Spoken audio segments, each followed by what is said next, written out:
ইরানের হামলা ইসরায়েল দাবি করেছে যে গত 4 দিনে ইরান তাদের লক্ষ্য করে অন্তত ৩৭০টি ব্যালিস্টিক ক্ষেপণাস্ত্র এবং শত শত বিস্ফোরকবাহী ড্রোন নিক্ষেপ করেছে। আজ ভোরেও ইসরায়েলের কয়েকটি শহরে একসাথে ব্যাপক ক্ষেপণাস্ত্র হামলা চালায় ইরান, যা সাম্প্রতিক হামলাগুলোর মধ্যে সবচেয়ে তীব্র ছিল বলে জানা গেছে।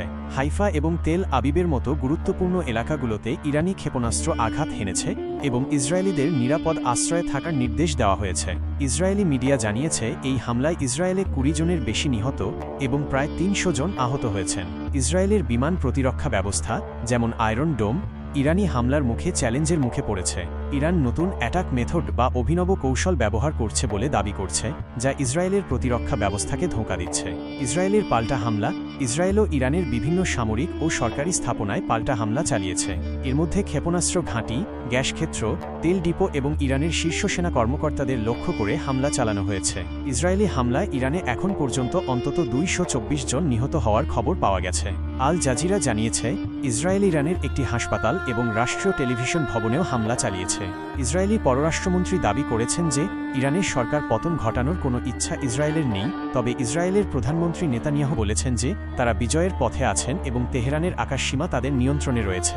পারমাণবিক ইস্যু এই সংঘাতের একটি বড় দিক হল ইরানের পারমাণবিক কর্মসূচি।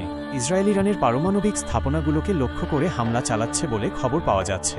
মার্কিন যুক্তরাষ্ট্র এবং পশ্চিমা দেশগুলো মনে করে ইসরায়েল হয়তো ইরানকে দীর্ঘমেয়াদী যুদ্ধে পরাজিত করতে পারে। আন্তর্জাতিক প্রতিক্রিয়া জাতিসংঘ মহাসচিব আন্তোনিও গুতেরেস ইসরায়েল ও ইরান উভয়কে হামলা বন্ধ করে শান্তি ও কূটনীতির পথে আসার আহ্বান জানিয়েছেন। সাবেক মার্কিন প্রেসিডেন্ট ডোনাল্ড ট্রাম্প আশা প্রকাশ করেছেন যে ইরান ও ইসরায়েল সংঘাত বন্ধে চুক্তি করবে।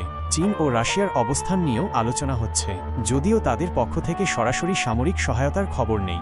সাধারণ মানুষের ওপর প্রভাব উভয় দেশেই সাধারণ মানুষ ব্যাপক আতঙ্কে রয়েছে।